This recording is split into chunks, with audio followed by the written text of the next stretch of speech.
बीच मैंने बीजेपी के अध्यक्ष जेपी नड्डा से एक्सक्लूसिव बातचीत की है। जेपी नड्डा ने कहा है कि प्रधानमंत्री नरेंद्र मोदी की मां को दी गई गाली बिहार की जनता इसका जरूर बदला लेगी। जेपी नड्डा ने राहुल गांधी पर भी जबरदस्त तरीके से निशाना साधा। सुनिए। आप बिहार से आते हैं, वहां पले बढ़े, उच्च शिक्षा भी उस राज्य से आपने हासिल की। 1 महीने के बाद वहां पर चुनाव होने हैं, वहां के मुद्दे भारतीय जनता पार्टी के लिए क्या हैं? और हाल ही में हम सब ने देखा था, प्रधानमंत्री नरेंद्र मोदी की मां को मंच से गाली दी गई। आरजेडी और कांग्रेस पार्टी का वो मंच था और उसके बाद बाकायदा एआई वीडियो भी बनाकर जारी कर दिया जाता है। तो राजनीति का ये जो स्तर है वो क्या बतलाता है बिहार के संदर्भ में? यह अति निंदनीय है और इसकी जितनी निंदा की जाए वो कम है। इसका असर पड़ेगा? निश्चित रूप से। बिहार की जनता बहुत संस्कारी है। बिहार संस्कारों के लिए जाना जाता है। एक तरीके से कहा जाए तो वो लोकतंत्र की जननी है। बिल्कुल। और बिहार के लोग पॉलिटिकली बहुत अवेयर हैं।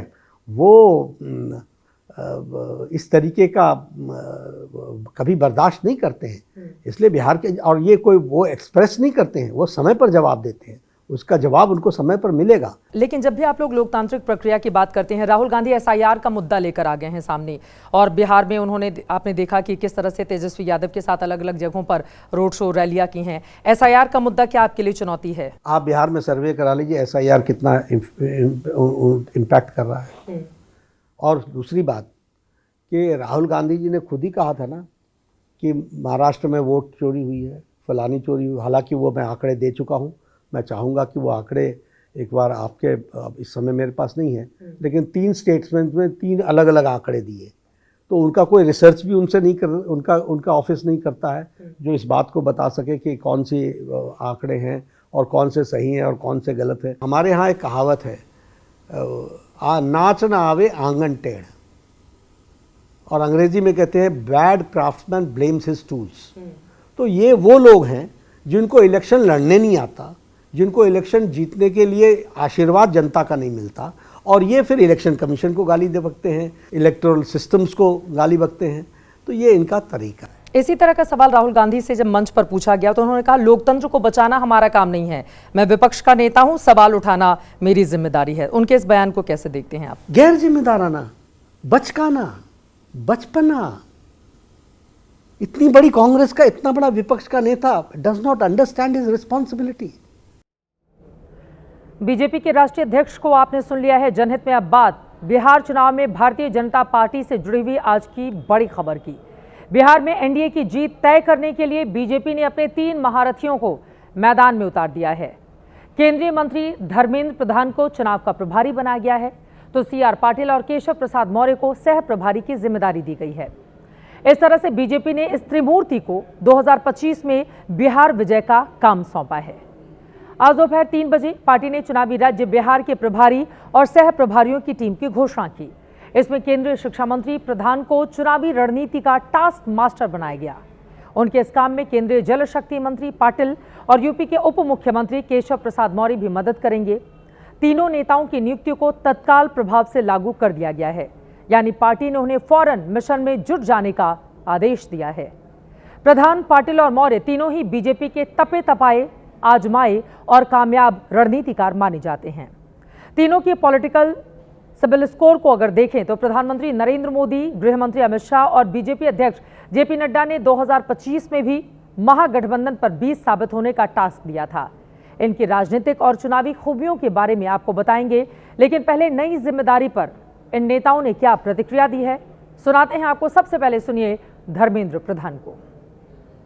वहाँ आदरणीय मुख्यमंत्री नीतीश कुमार जी की सफल नेतृत्व, पिछले 20 सालों में वहाँ हम दायित्व में हैं, एनडीए की सरकार है। माननीय प्रधानमंत्री जी की सहयोग, दूरदृष्टि और उनकी नेतृत्व, और नीतीश कुमार जी की नेतृत्व, दोनों मिलकर बिहार में फिर लोगों ने हमको सेवा करने का अवसर देंगे, यह हमारा स्पष्ट विश्वास है।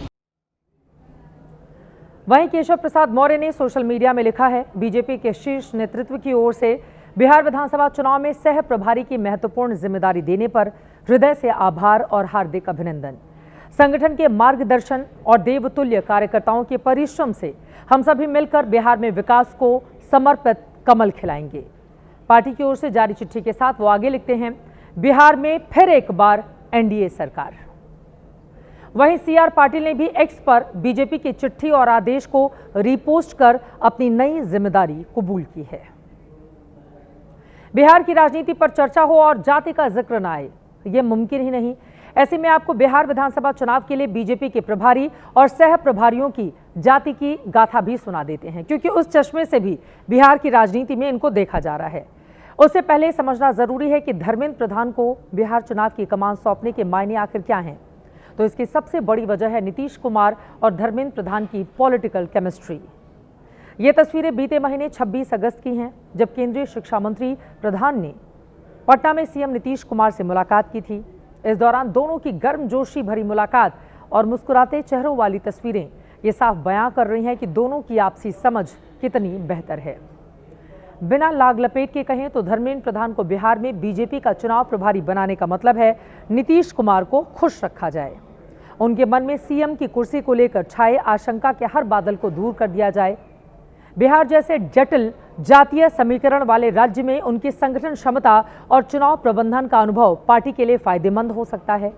2012 में बिहार से राज्यसभा सांसद भी रह चुके हैं धर्मेंद्र प्रधान। उधर देवेंद्र फडणवीस 2020 के चुनाव में बीजेपी की ओर से इस भूमिका में थे, तब भूपेंद्र यादव प्रदेश प्रभारी थे।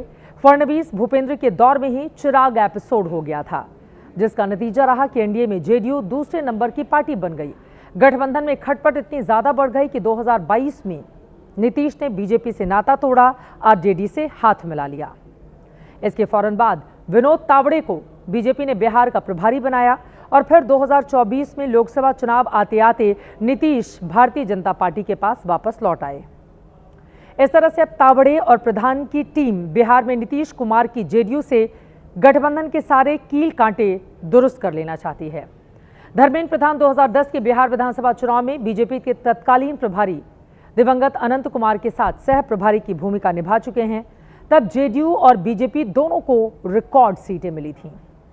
कुल मिलाकर इसमें कोई दो राय नहीं कि धर्मेंद्र प्रधान से नीतीश इस बात के लिए आश्वस्त हो सकते हैं कि सीटें चाहे जितनी आए, एनडीए की जीत होने पर उनके मुख्यमंत्री की कुर्सी पर कोई खतरा नहीं होगा।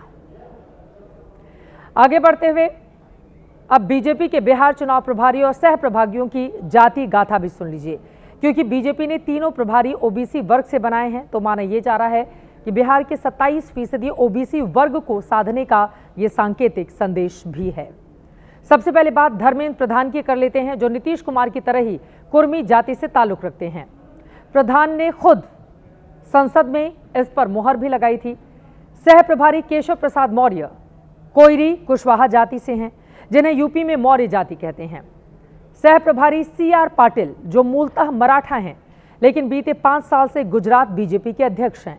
वो गुजरात में बीजेपी के पहले और गैर गुजराती प्रदेश अध्यक्ष बने। इस तरह से बीजेपी ने जिन 3 चेहरों को बिहार चुनाव में प्रभारी और सह प्रभारी बनाया है, वो तीनों ही पिछड़ी जातियों से आते हैं। अब इनकी सियासी और चुनावी खूबियों के बारे में भी आपको बता देते हैं। अभी पिछले साल ही हरियाणा में बीजेपी के हैट्रिक में धर्मेंद्र प्रधान की चुनावी रणनीति की बेहद अहम भूमिका रही, क्योंकि वही विधानसभा चुनाव में पार्टी के प्रभारी बने थे।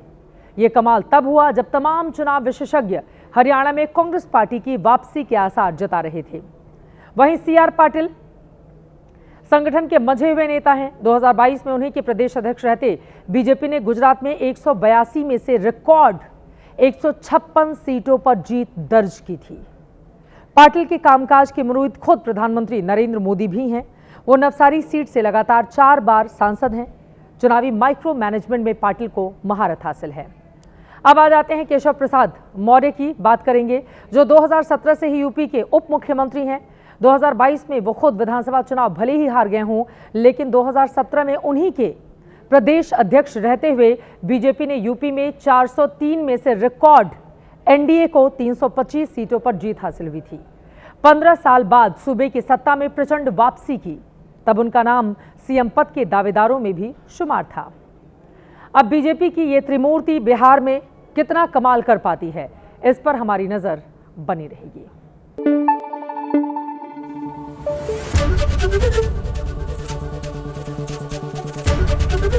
एबीपी न्यूज आपको रखे आगे।